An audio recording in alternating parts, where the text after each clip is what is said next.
Hey, fine fellow earthlings and humans on this incredible planet that we are living on, and we're all sharing.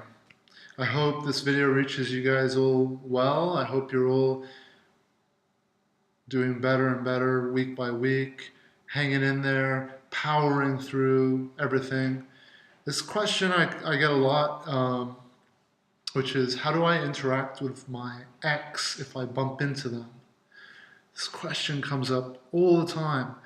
And so I think I have done a video on this, but here's a more complete video on the topic. So what do you do? How do you interact if you bump into your ex, if you're going through a breakup? You know, the first thing I would say on this is visualize bumping into them. So in your mind, put yourself in that situation where you've just bumped into them and you weren't expecting it. Visualize, feel the nerves, feel the awkwardness, feel the anxiety, feel all of that in your visualization, and then visualize victory. Visualize a victorious interaction. What does victory mean? Victory means, look, if you are still, if you're going through a breakup, if you're healing and you're not ready to face your ex yet, then victory means keeping it short, keeping it brief, keeping your power intact. Remember, the whole purpose of no contact is to protect you like a cast on a broken arm, because breakups are hard and we get hurt. Both people get hurt, and there can be a lot of anger, pain, resentment, all kinds of feelings. So when we bump into our ex or we have contact with our ex, no contact is there to protect you from things that they might say or things that you might hear or discover that you just don't need to at the moment. You need to be healing up, getting strong. If you're healed up and you're strong, then the way you won't be worried about bumping into your ex in the first place. If you are in a place where you feel secure, confident, strong, because you won't care anymore, really. And your interaction with them will probably go along the lines of, oh, hey, wow, long time no see. And you could get into a chat, right? Even then, even years later, there could still be some feelings. And I would recommend that if you haven't reconciled and like kind of like found a good relationship with your ex, if you're still not talking and you bump into them, I would still recommend keeping it brief, keeping it kind, keeping it a positive interaction for both of you. And usually keeping it brief is the best situation.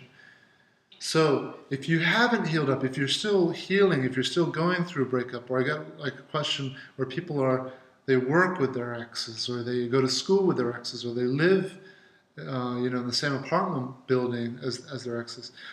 Your goal, your aim is to try your best to honor no contact, not to hurt them, not to manipulate, not to try to get them back. That's all the wrong.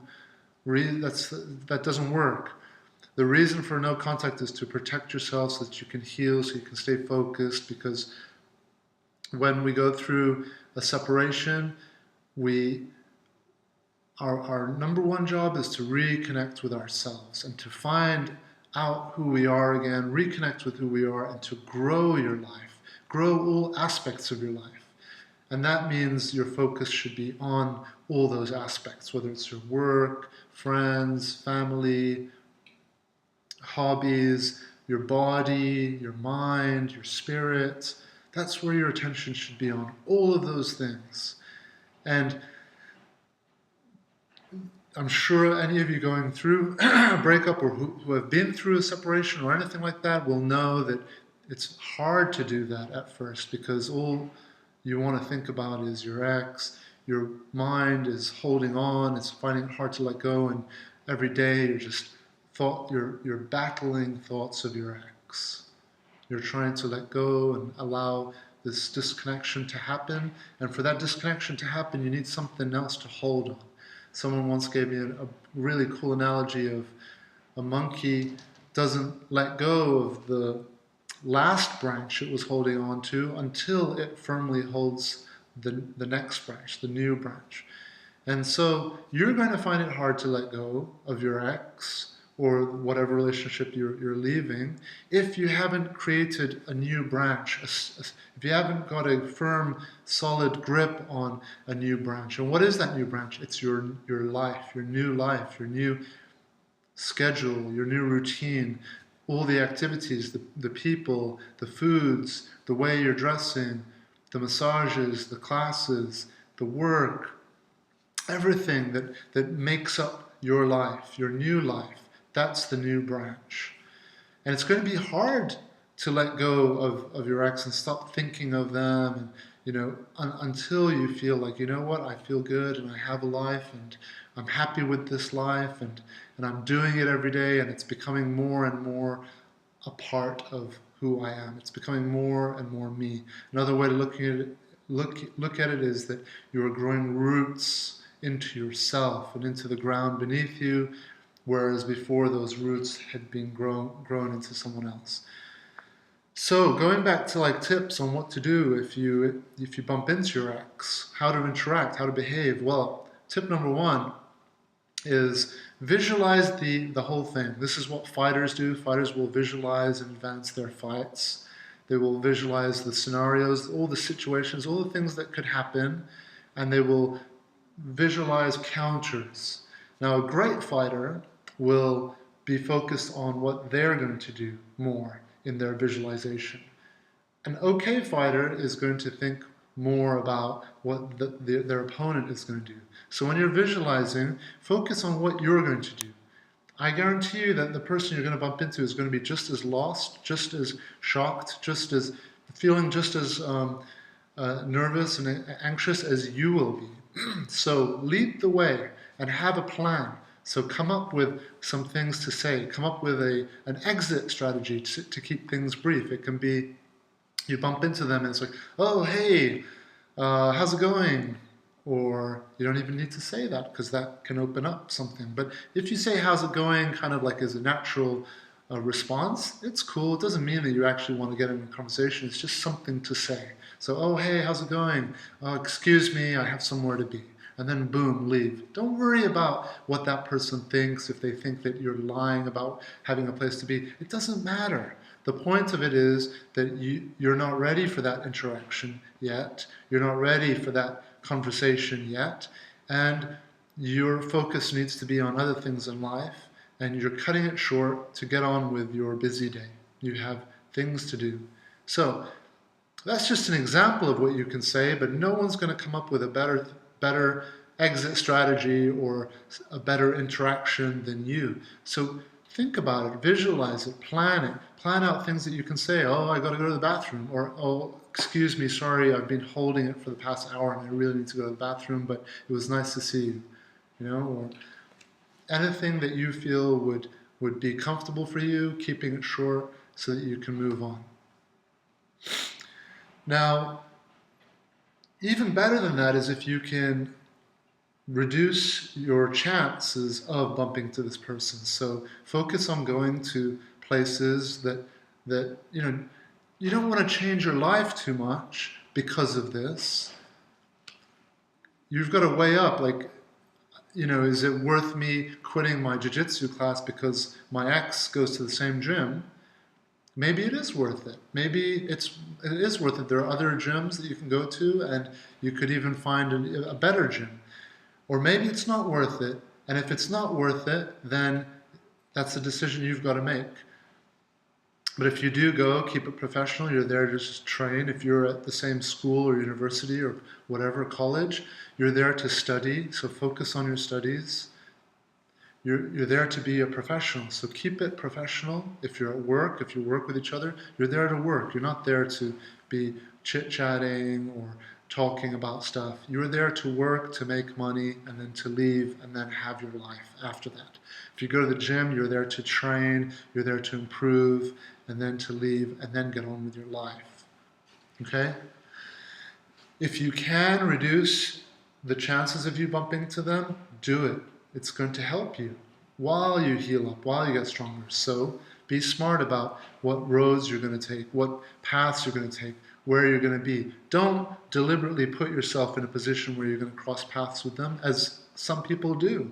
I coach people that have done this and they weren't even aware of it. They do it because they want to bump into their ex. It's not worth it. So don't do it. So visualizing is huge. Visualize, feel the anxiety. Just let the anxiety come, feel it, and then visualize a victorious interaction. Keep it brief. Super important. I would say that those are the most important points to focus on. If you find that your ex is deliberately trying to cross paths with you, making it difficult for you to honor the no contact, the focusing on your life, then have a conversation. Be direct, be honest. You can do it via text or via email or face-to-face or by phone, but say, look, I need some time to focus on my life.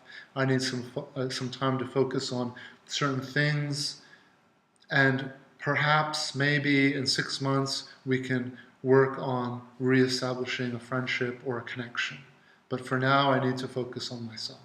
Be honest, be direct. They will appreciate it. They will understand. And if they don't understand, and if they persist, then you can be a lot firmer and say, look, this needs to stop. Otherwise, I'm going to have to call someone.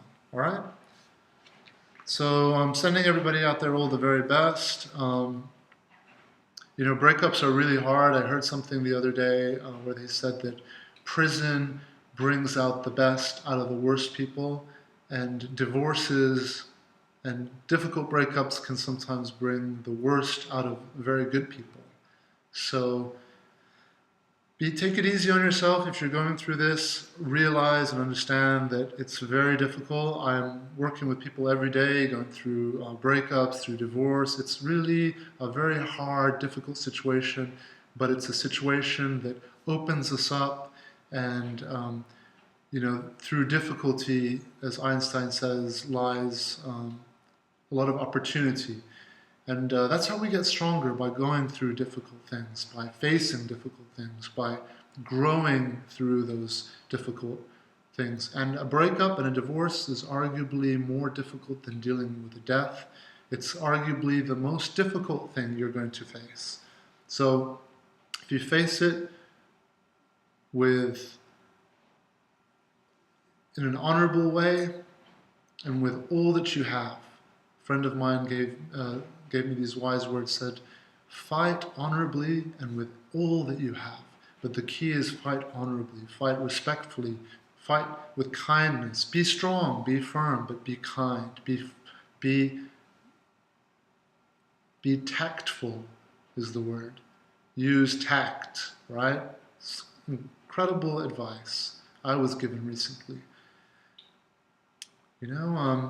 Kindness, love is a sign of strength. When people are rude or vicious or insulting, it's a sign that they lack, that they need, that they want attention, that they want to create conflict so that they can get that power, get that attention.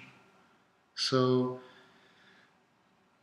do your best. These are difficult situations. I'm sending everybody out there all the very best. And for all of you that have been signing up to my Patreon page, thank you very much.